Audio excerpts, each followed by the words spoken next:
And this time on the other side, we talked with the artist Snowfro last week. This week joined with Squiggle Dow, who I would consider you guys being the biggest player in the space when it comes to Squiggles, because of how many you guys have collected, how you've helped get Squiggles into some of the most prominent institutions in the art world, as well as being buyer, as well as promoting loans of Squiggles, which we'll get into. But I think it's best to kind of start with who you guys are and what Squiggled Out is. So we normally say that we are elevating the squiggle to its rightful place, but what we do is to collect and promote. We are building the biggest and best collection of squiggles. We are not just trying to build a big number of in terms of number of squiggles, also an interesting collection that we can then display on events, exhibitions, etc. And then in the promote is where all the museums, community events, exhibitions come into play. And we try to do this not only for Squiggles, but also for the general on-chain art space. It's interesting because you guys have, at this point, as you say, collection, built up a massive collection of Squiggle. I'm not sure what the exact number is, but it's in the hundreds. So a little bit how we started. I think it's interesting to cover how the DAO started. It was early 2021. Squiggles were 0.3 ETH, and some people decided to start a DAO around the Squiggles, and we started organically because people were donating Squiggles in exchange for the governance token to manage that collection. Those donation rounds, there were two, led to 231 Squiggles being donated to the DAO. So we said, there is something serious here. We need to raise money. So towards the end of that year, we raised $8 million from top venture capital firms in the space, like Standard Crypto, True Ventures, the DAO. And then we started really ramping up operations. Now we have around 330 Squiggles. I say around because the permanent collection has 330. We have some on other wallets that we are deciding. We just sold one Ghost to a museum that we are going to announce soon. But there are a little bit extra that we might incorporate to the permanent collection, sell. It will depend.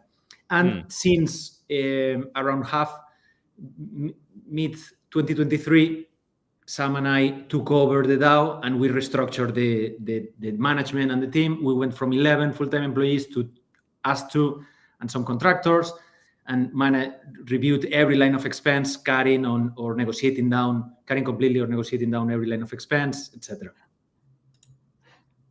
Amazing.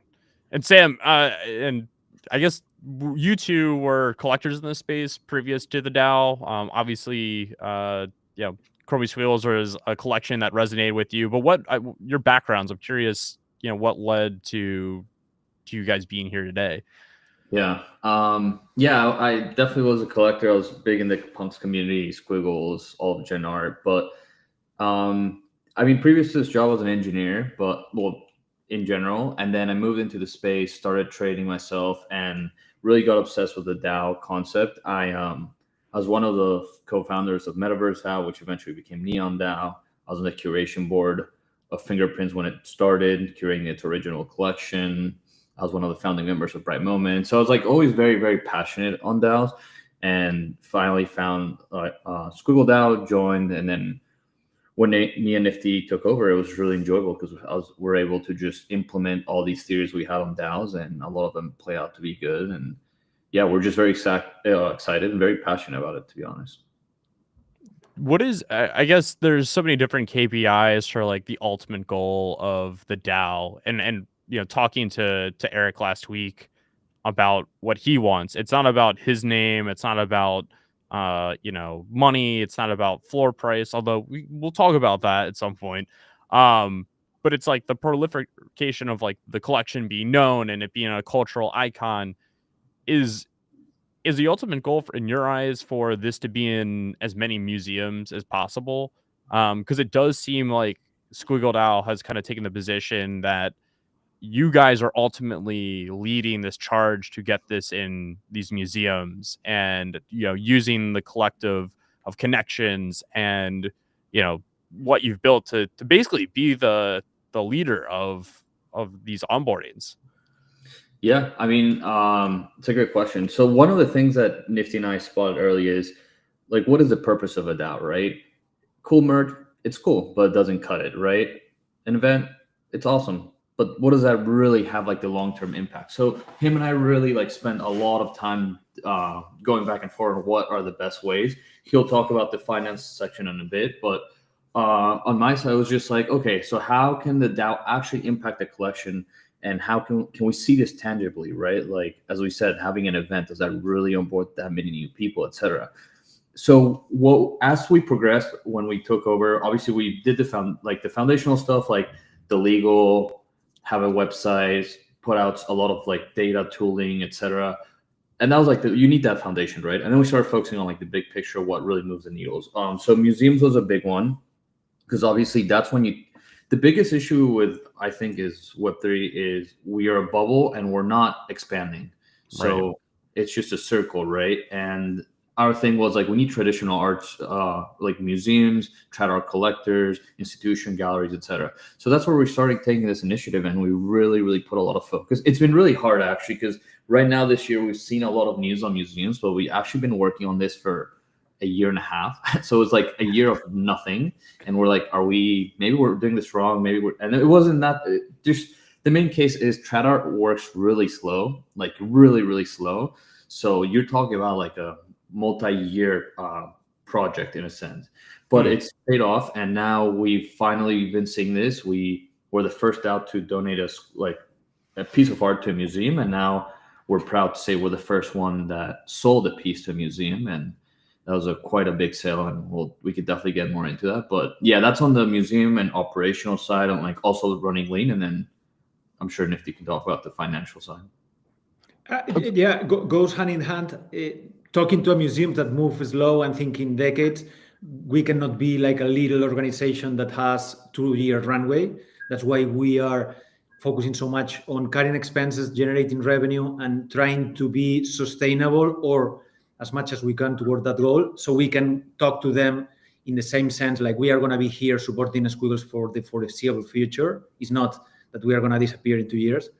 So that helps tremendously. It's a virtuous cycle that reinforces itself. Then events that Sam was mentioning, we've been talking a lot lately about events that, like the marketing in big companies, to keep the current level of sales and to grow the level of sales. So we want to keep doing events for our community, of course, but part of that effort is going to go towards maybe going to a trad art event that we're already doing, but also car collector events that I know that you are interested in the space, watch collector, like let's onboard other big collectors to the space and not only circle around ourselves. So that's how we're thinking. Well, I have a ton of questions out of what you both just said. I think the first one would be the difference between talking to these museums and saying, "Hey, we want to give you a piece," or donate a piece. That is a way different conversation than going to a museum and saying, "We want you to acquire one and buy it. And you're going to pay market price for it." I would assume that most of these museums are, again, slow to move. There's high risk in them. They've never owned digital art, maybe. And it's a high risk for them to make this move, and they have a reputation and they have signal in the traditional art world. And when they make a move like that, they could be wrong and it could look bad and it could tarnish our reputation. I think that's a fear that they would have. So the process between the donation versus a sale, I am curious how you finally it seems to have gotten a museum to buy one instead of receiving it. Yeah. No, definitely. It is really hard. Like, obviously, our goal is for museums to acquire them, not to get them as a gift, right? And many people argue that. But the main thing to understand here is they don't even want them to begin with. So we need to be the bridge between Web3 and trad art to want them to learn about them, get interested in why are they so special? What's so special about the squiggle?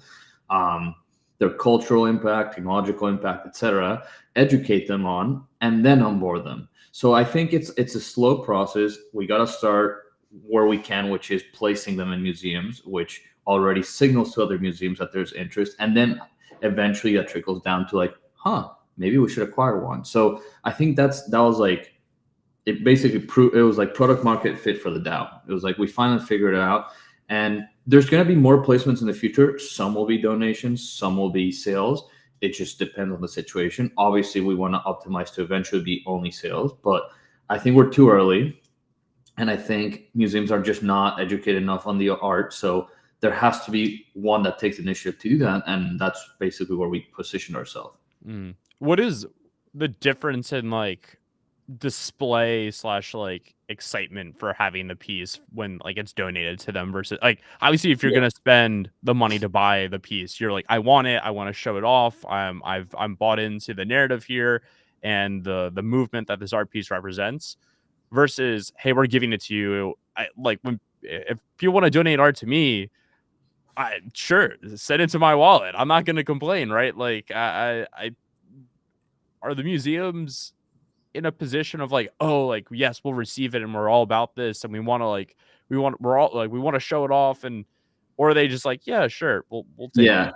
No, that's a great question. So like the other part, I guess on the first part I was talking about was the issue is okay, cool, now they're interested, but then you have to explain them about wallets and storage and seed phrases and security. So it adds a level of complication that they wouldn't otherwise have, especially if it's the first time they're being exposed. So we're also looking at it as we're being the DAOs, the pioneers for this, but this opens the door for all of the other artists and all of Gen Art. Because this isn't when people are like, oh, like why this, why that, why collection? We look at it as like we're moving as a space. We're way too small of a space to be cannibalizing each other and having little tribes against each other. Like we should work as one unit, and that's how we look at it. So we're hoping that this opens up the doors for multiple other collections to go. But for displays, so I would say 2 levels. Level 1's getting it to either let the acquisition or the placement.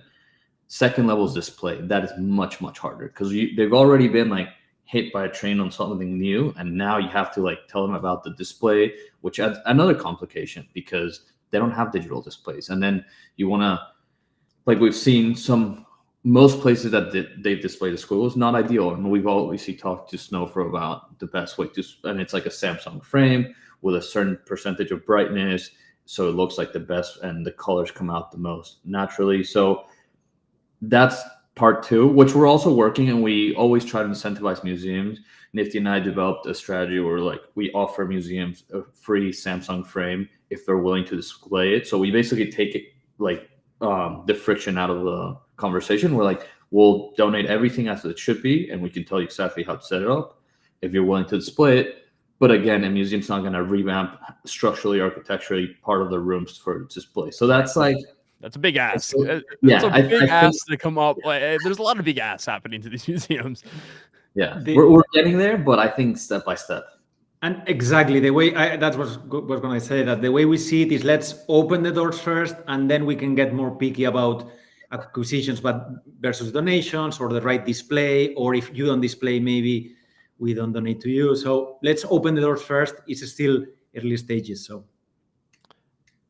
the next question I had, I'm just thinking back to what you were talking about, which was the business side of this. So you have the get this into a museum's hands, get the idea of the collection out there, onboard people.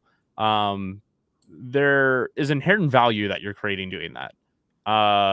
The other side of that is you guys are a business at the end of the day, as you mentioned. There's a burn, and to have that burn, you actually have to have capital. And if you don't have profit coming in, then not good. Or if you don't have revenue, at least. It's interesting though. You're not dropping mints, and so the revenue that I assume you guys are able to make is through the sale of pieces from the collection.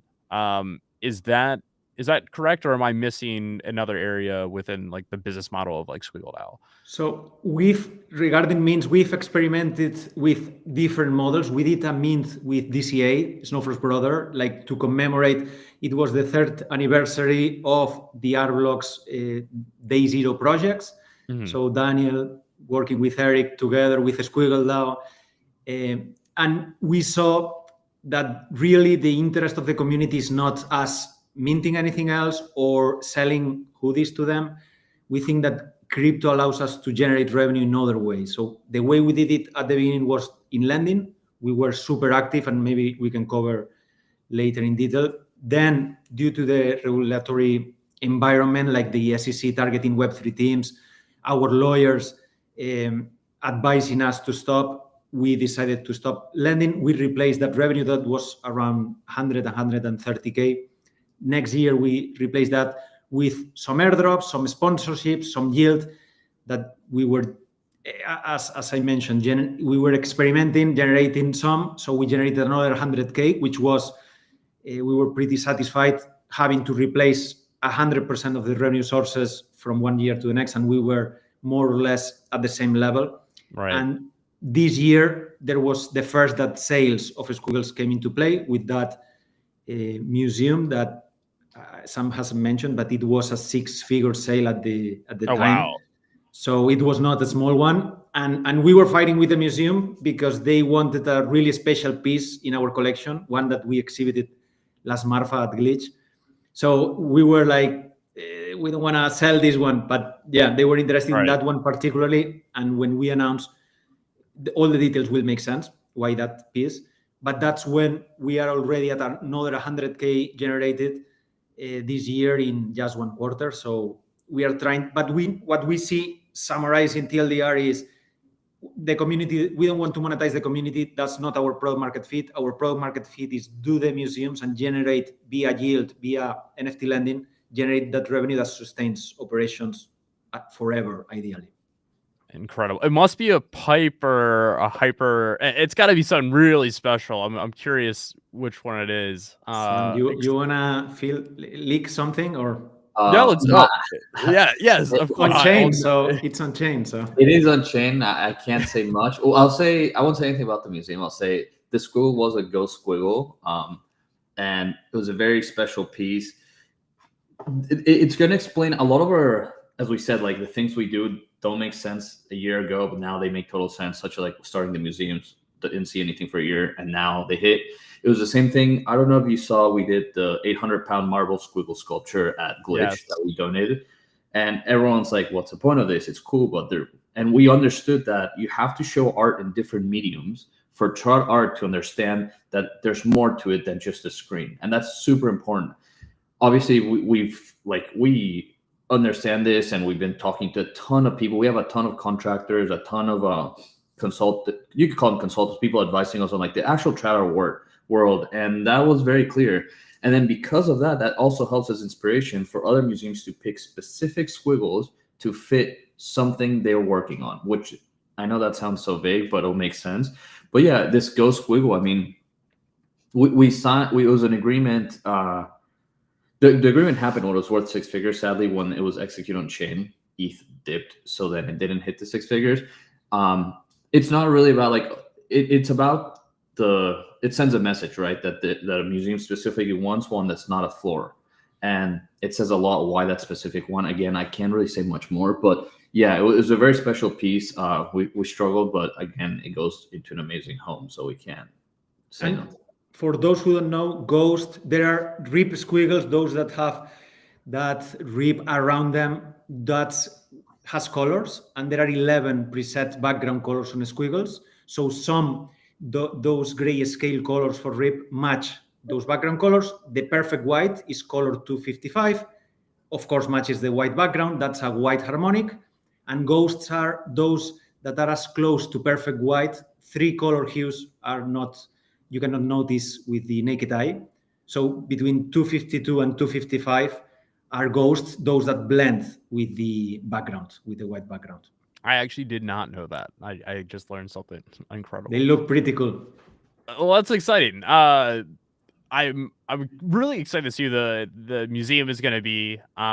We can get into the museums in a second, but we were just on a topic that is close to home for myself. I'm an investor in Gandhi, and I think the loan market for NFTs is incredibly important to talk about, especially at the high end. We see loans against Squiggles as one of the most active collections for loans, and they're joined alongside Punks, Fidenzas, Autoglyphs, and then you have some of the PFP collections as well that are out there. But high-end art that's desirable, um, has found a market there, and it's interesting because it is the first time you're seeing an accessible store value in art, where it's clicks away of, "Hey, I wanna get 50% of, value out of this. I need it now. I can pay it back. I'm willing to pay interest and principal.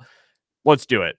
Um, you guys aren't loaning anymore, but at one point you guys were acquiring defaulting loans. Um, I am curious to get your take on, will you return to the lending market? And then your take on the importance of, the loan market for a collection like Squiggles. So for us, it was like the perfect match for the DAO. As our mission is to collect more squiggles, we were saying if we get a repayment, we are generating some yield on otherwise idle ETH. So it's perfect. We generate revenue. If we get a default and the loan was done correctly, we get an underpriced squiggle, which helps our mission. The community benefits because they have liquidity available at reasonable rates, and the art benefits because the more liquid, the more valuable. So perfect. What we did was in around a year, we originated more than almost 300 loans, more than 2,000 ETH.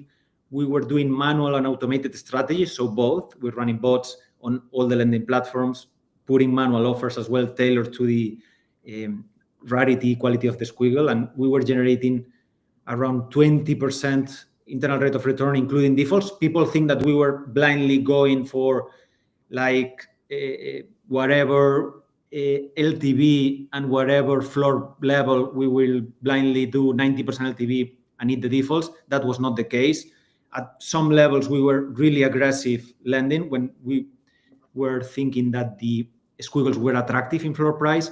When squiggles ran to 15, that happened a couple of times when during our time lending, we were almost out of the market. Also, between lenders, there were times that lenders had a lot of liquidity and competition was going to the extreme. Right. And we were just pulling offers saying, okay, we are not going to win loans for a couple months or for a couple of weeks, Right. but makes no sense to compete at those levels of LTV, those levels of notional lending, the lending amount to not be technical, and the interest rate that we are charging makes no sense. We were trying to make good loans so the DAO as well is fair for the borrower, but the DAO as well benefits.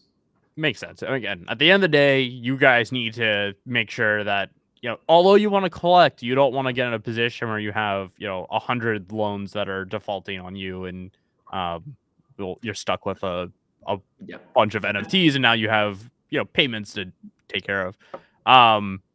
You guys, and to add two things, two cool things happen. One, some squiggle whales saw us, loved the initiative, and they also joined with similar terms to us, so that helped. And then what I was going to say is that you mentioned if we are going to come back. Now the regulatory situation is much better, so we are in conversations. That's all we can say. Very interesting.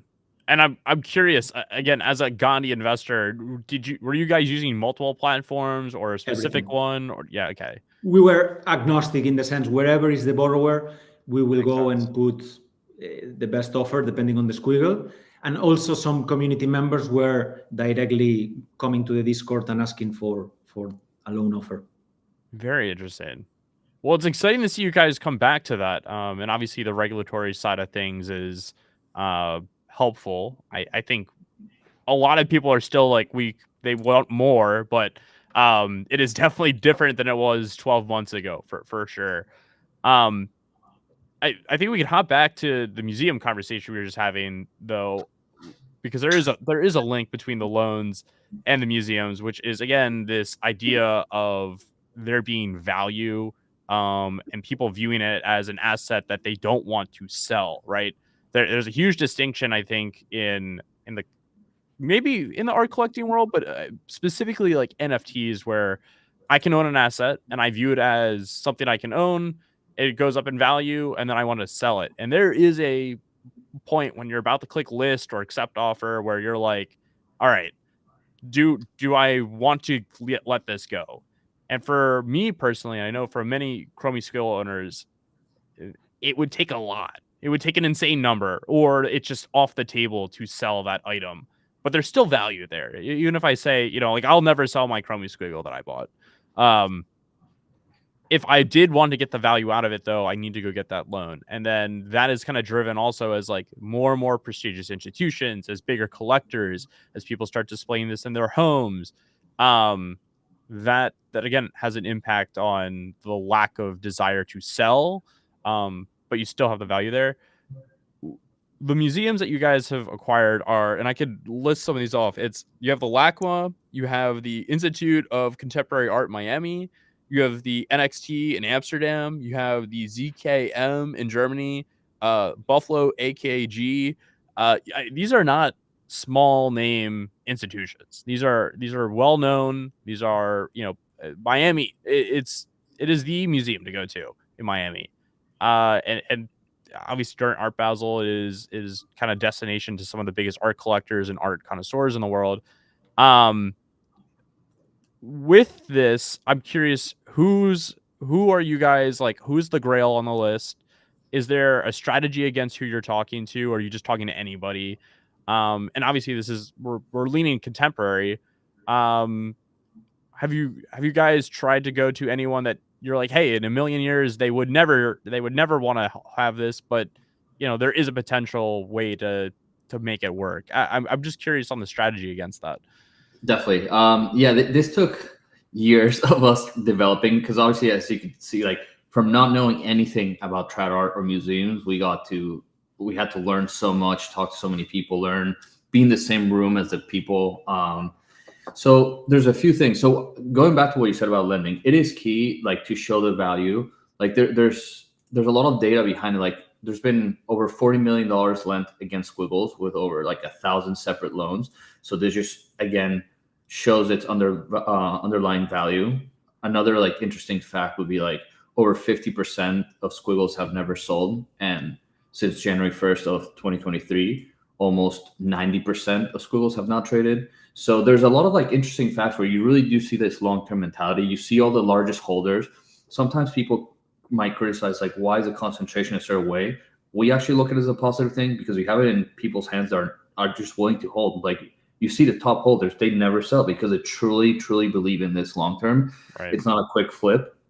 If it was, they would have sold, at the peak of 21 or 22. So yeah, that was just like on the lending side, which it does show the value, and it is very interesting. Now on the museums, our strategy is this.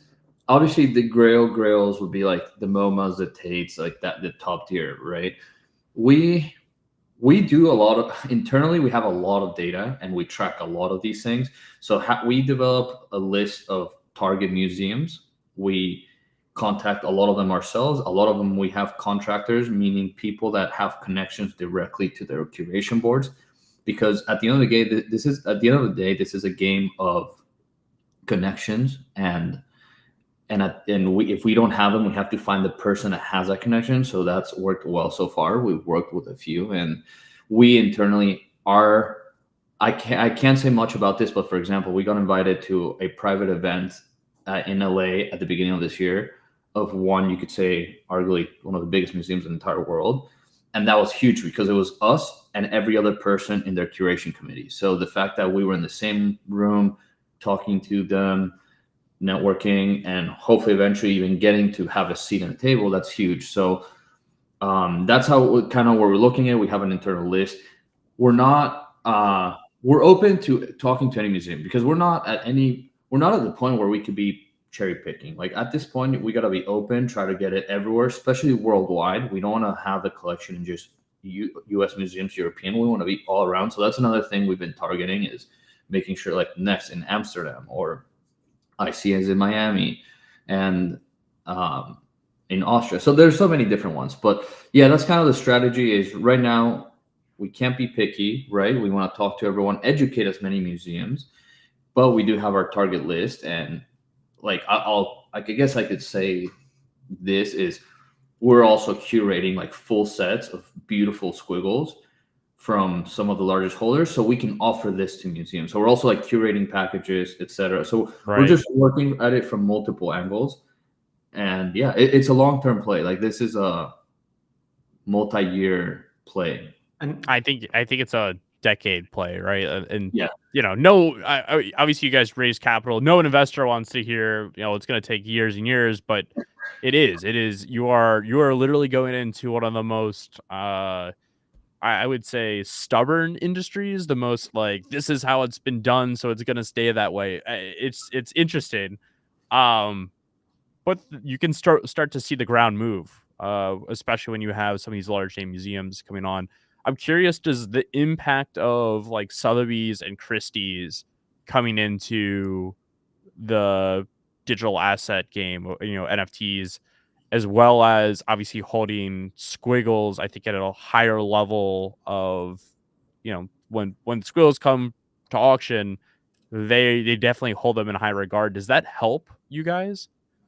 yeah. I mean, yeah, everything. This is something I disagree with a lot of people. I think everything helps. We're not in any position to be, oh no, this is not. Everything helps. Like being Christie Sotheby's, Phillips, like this adds provenance. It adds importance. It puts it in other collectors' eyes that would have never even known what a squiggle is, but now because it's in Christie's or Sotheby's, it's like, huh, what is this? Let me look more into it. So right now, this is my biggest argument with a lot of people. It's like, oh, but the Tradar will collect whatever. If we don't get out of Web3, this will never work. And so our main initiative, starting obviously this year and next year, is completely pushing out of Web3 and getting those new collectors in different industries to learn about the squiggle.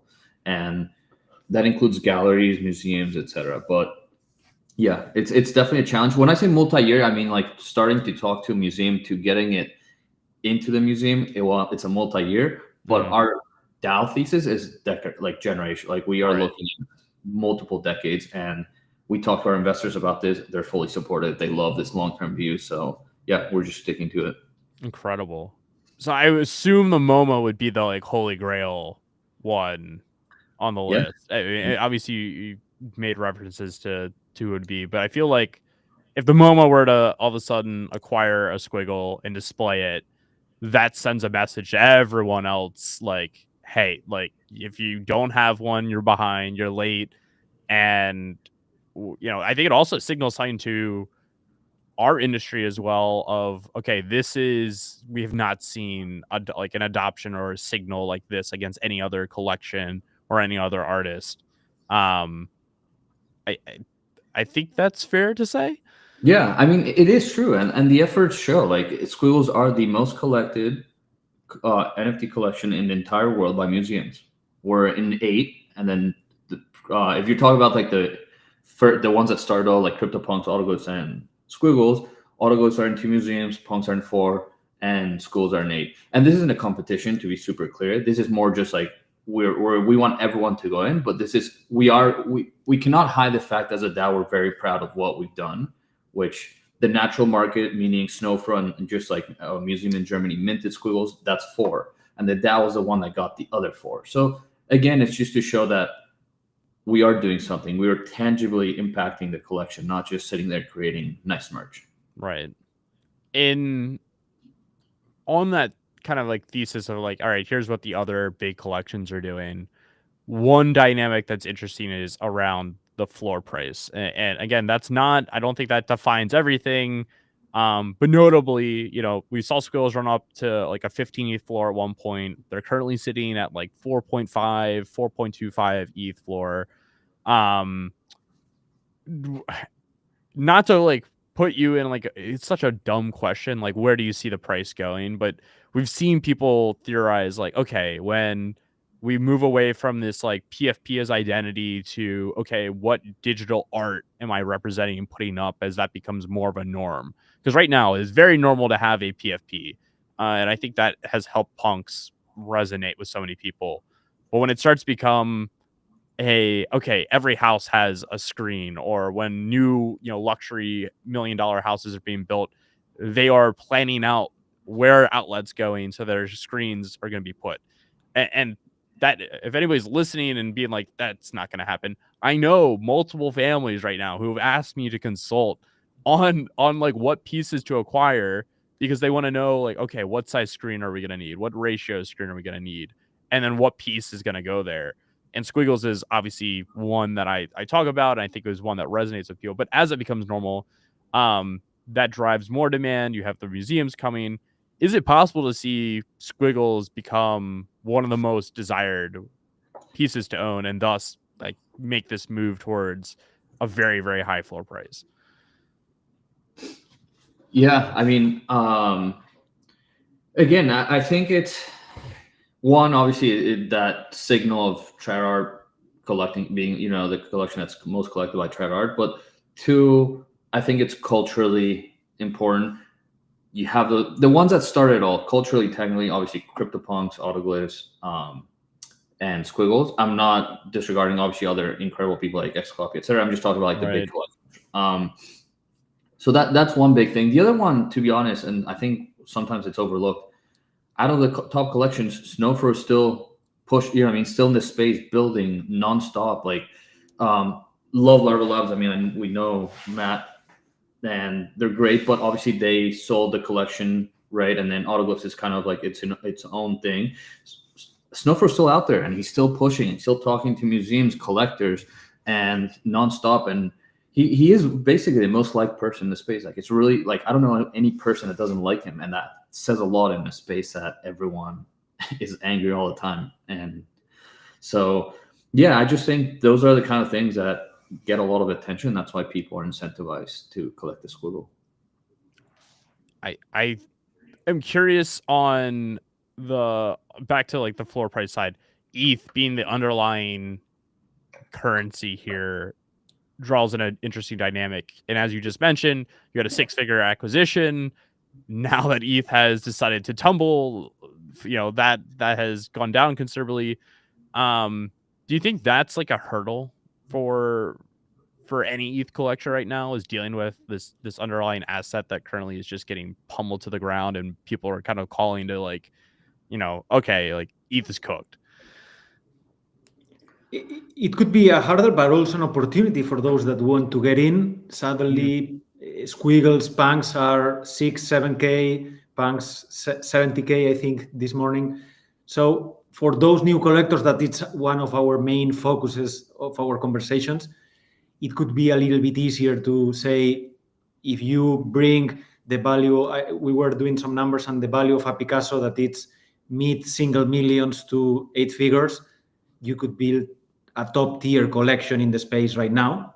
So that pitch might sound interesting to some.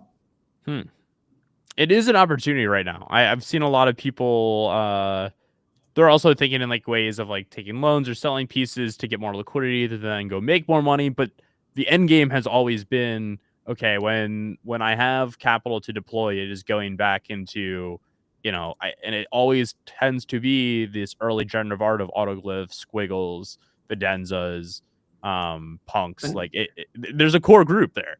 That's what we've seen happening. Also, obviously, punks, but also Squiggles are going. We are tracking all sales, and most of those sales, 90% plus of those sales, are going to individual collectors, to their vaults. So it's people picking not the floor, not the cheapest, picking a specific. Today, a color spread 5. Those are the most colorful normals in the collection. Color spread is the lower, the more rapid the color is going to change in the squiggle. So you want lower color spread for really colorful, and the lowest is 5, with the exceptions of hypers that is 0.5. So today, a color spread 5 sold for 10 ETH, which is more than twice the floor. So that's a collector targeting a specific piece. And we've seen that for the last couple months, and the floor getting thinner and thinner. So there is some hope there. Yeah. Do you see a gravitation to a certain, and obviously people might want the rarest thing, but do you see a gravitation to your high-end collectors and museums that is to a certain type? I mean, are they going after pipes? Are they going after bulbs? Is it? I'm curious how they approach it, and like from a curation standpoint, what goes through their mind? Because you guys talk to these museums and collectors and know them so well. I'm curious as like maybe a budding collector what that like process looks like. I was gonna say, and Sam, you can go, but I was gonna say that they are going not for Slinkies. Slinky is the only type that is not in a museum, and we are trying to make it happen. But It's so interesting. yeah, So it's funny because how we go about it is we offer a wide range of squiggles to see what fits their curation the best, and that's worked well so far. This is another thing about the DAO is we were blessed enough to one of the largest squiggle holders out there was very supportive of the DAO and happy with how the team was executing, and that I'll call it wallet, right? That wallet offered the DAO 30, 40, 50 squiggles just to place in museums.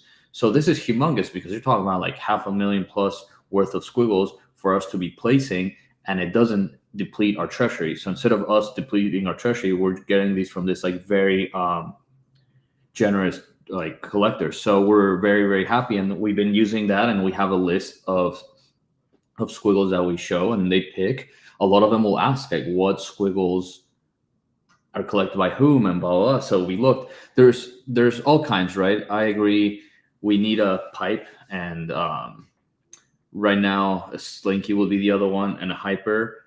But again, I think it's a matter of time, and I think it will happen because the more museums get into it, the more they're like curating specifically to what they want.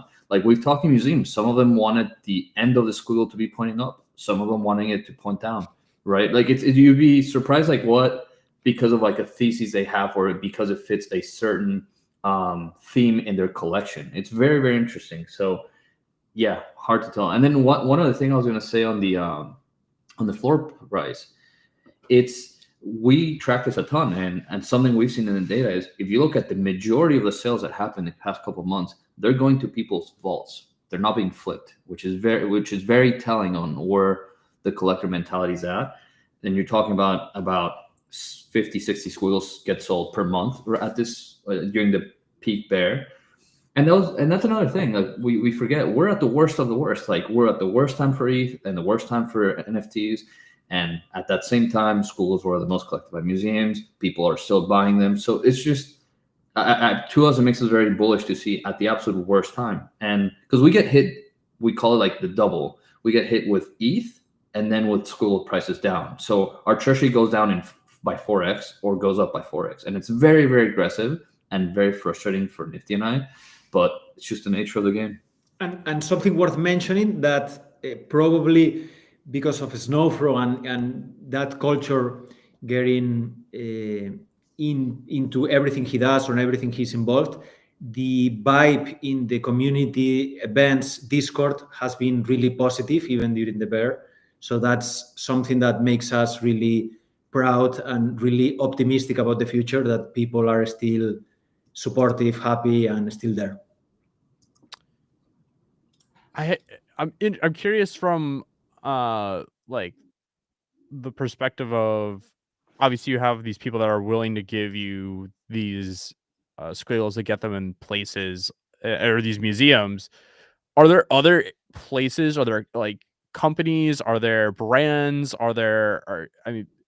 Is that on the table for like people that you want to talk to, or is that like, no, like we want traditional art, we want the traditional play of, talking to these curation boards.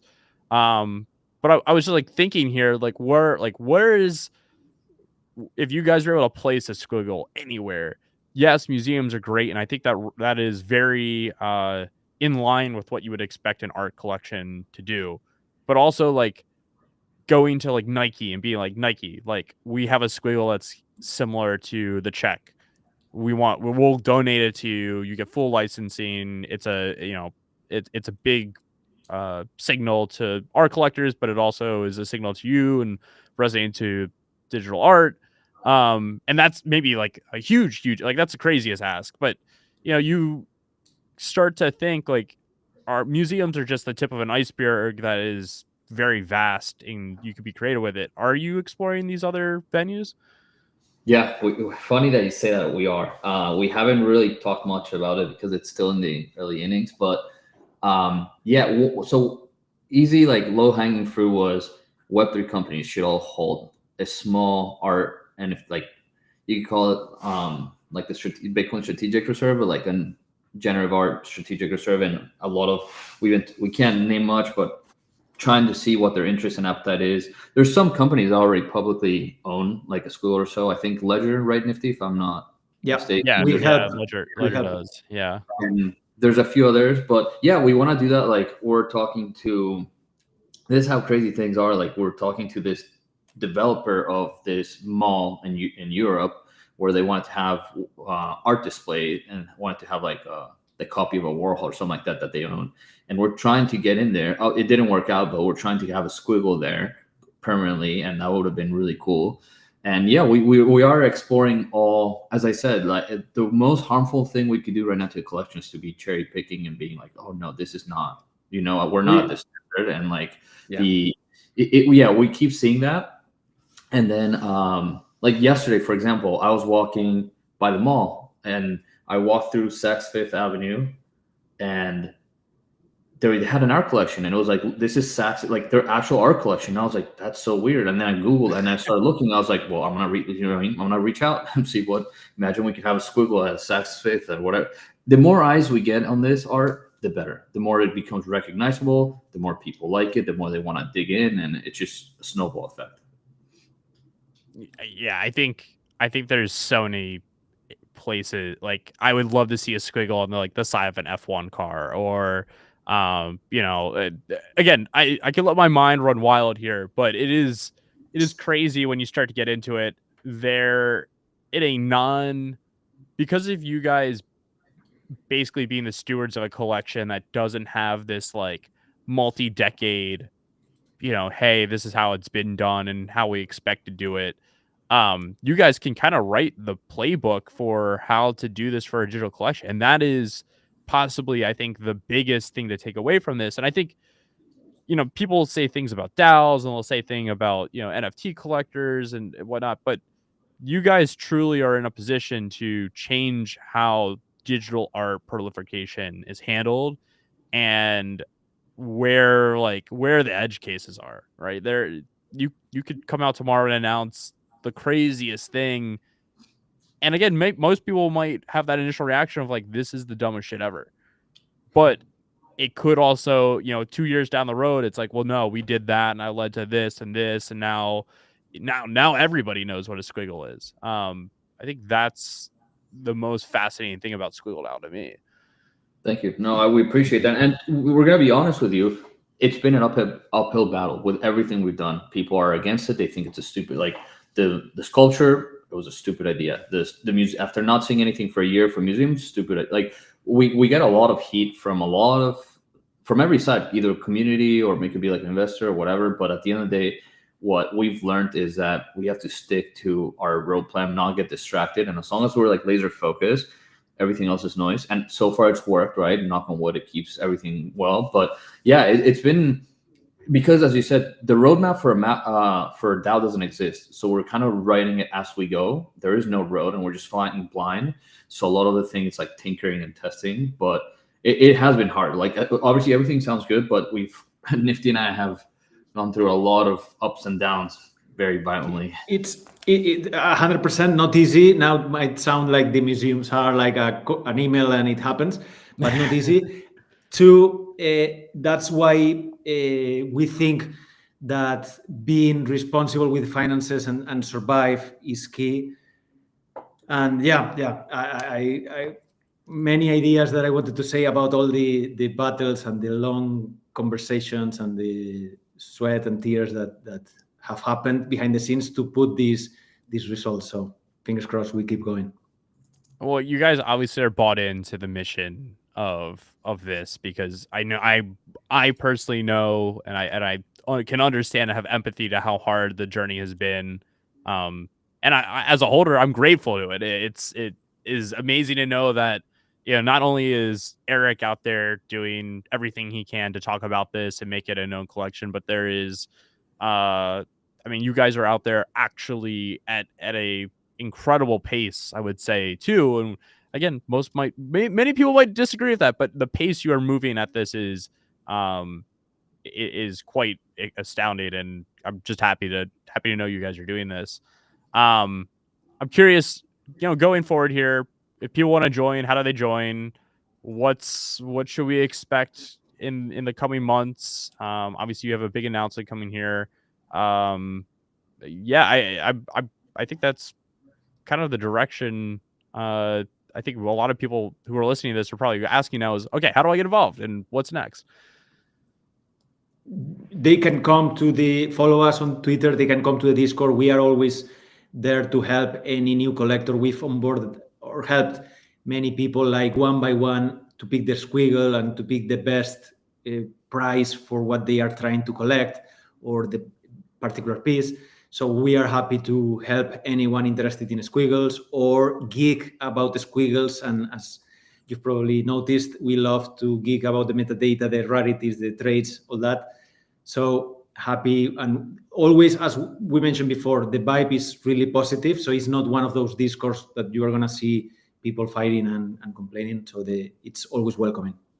Good vibes. And then on top of that, the things to expect, we're going to come out with the Squiggle Foundation. This is nothing new in the sense it's more of a branding thing. The Squiggle DAO is still going to be the same, but we created a new website, a new Twitter, because something we encounter a lot is when you're a brand new person to Squiggles, you go into the Squiggle DAO website, it is very confusing because you have traits, tooling, you have the Squiggle, what's a DAO, right? So it's just too much. So we created a website specifically for Squiggles. So then when you come in, like I tested it like this. I literally give it to my mom or dad and be like, let me know what you think, like what you understand from this. And hopefully that's how it shows. And yeah, we're going to come out with that soon, which should help new onboarding, museum and education, anyone in general. So that's a big one. The museum, yes, hopefully more museums come. As we said, it could be like 6 months of nothing, like things piled up early this year, and then it could be like 6 months of nothing, and then everyone's going to be like, what are you doing? But it's just as it goes. And lastly, we're going to come up with some new data and analytics. We're revamping some of this. We think it's important to have as many data points as possible when trying to either acquire a piece or understand where the collection's at. So we're bringing in, I would just say a lot more data and analytics, which will be rolled out throughout the year. Something worth mentioning, the DAO is open to everyone. There is a small private section for Squiggle holders, and there is a tiny bit private section for DAO members, which are the holders of the NFT or the Squiggle DAO membership. It's an NFT that anyone can buy on OpenSea. So you will have access, but if you want to get more access, Squiggle holder, and full access is the DAO membership token. Amazing. Well, I can't emphasize enough to our listeners that if you are a Squiggle owner, go please check out what they're doing. If you check out their Twitter currently, you can go sign up for their monthly newsletter, Twitter, Instagram. They have so many things that they have going on, and there's obviously announcements that come out, so you don't want to miss those. Guys, I can't thank you enough for coming on. Again, I love the movement that you're doing. I consider you guys some of the best in the space. But just thank you. And I'm excited to see what you guys come out with next. Thank you for having us. Yeah, thank you so much for the kind words, and great being here. Amazing. Well, everybody, thank you for tuning in. We will catch you on the next one. And be sure to make sure you are following Squiggle DAO.